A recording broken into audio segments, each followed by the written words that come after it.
protect yourself from a brand new and really easy way for a bad guy to steal your ATM PIN code with an iPhone. And to show how hard it is even to detect that it happened, I'm going to go into this store and steal somebody else's code. So watch closely to see if you can tell the moment that I actually do it. So that was it. If you missed it, let me play that last part over again. You'll see as I walk up, my phone just briefly hovers over the keypad.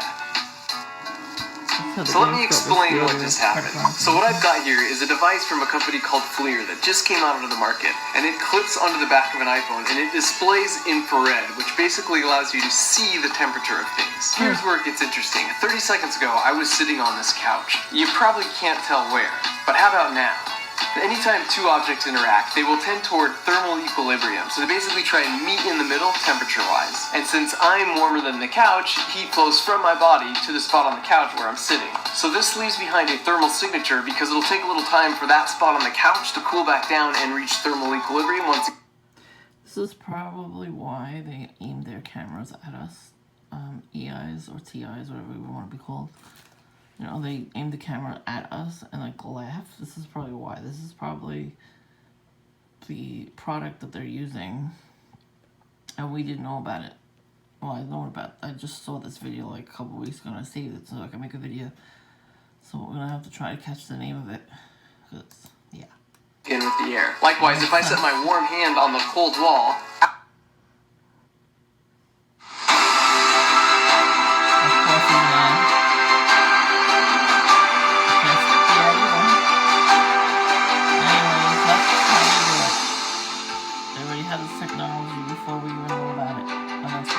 Afterwards, my hand is slightly colder, but the wall is slightly warmer where I touched it. And as you probably guessed by now, your fingers leave a thermal signature when you type your PIN code into a debit card machine like this.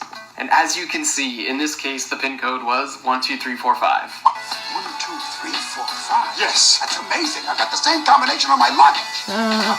And it gets worse, because since the heat signature fades with time, the bad guy can figure out the order in which the keys were pressed, because the hottest button is likely the one that was pressed last, and the dimmest button is likely the one that was pressed first. So after doing some digging around on this, I was able to find a paper that was published about this method by some researchers at UCSB several years ago. According to their data, they could guess the right PIN code numbers 80% of the time if the image was taken right after. And if the image was taken a full 1 minute later, they still had a 50-50 chance of getting the numbers right. The scary thing is back then, infrared cameras cost $10,000, and it would be really hard to discreetly sneak something of this size into the store. Now, an infrared camera looks like an iPhone case. They're a couple $100, and you can get them at any Apple store. However, there are two pieces of good news here. The first is that this won't work on all keypads. For example, metal keypads reflect IR like a mirror. Plus, they're highly thermally conductive, which dissipates the heat quickly, which doesn't allow for a thermal signature to even be left behind. However, I still found plenty examples of rubber and plastic buttons in my area that definitely left behind a thermal signature. Not to mention the other applications beyond PIN codes, such as door entry systems. The second, and this is the real point of this video, is that it is really easy to defend against this by simply resting your fingers on other buttons as you type in your code. As you can see here, this simple precaution makes a meaningless thermal signature. So spread the word, because it doesn't take any extra effort or time, and it makes this potential threat a complete non-issue. Oh, and finally, if you are part of the 11% of the population whose PIN code actually is 12345, consider this sage advice. Change the combination on my luggage. Yes, sir. Ah!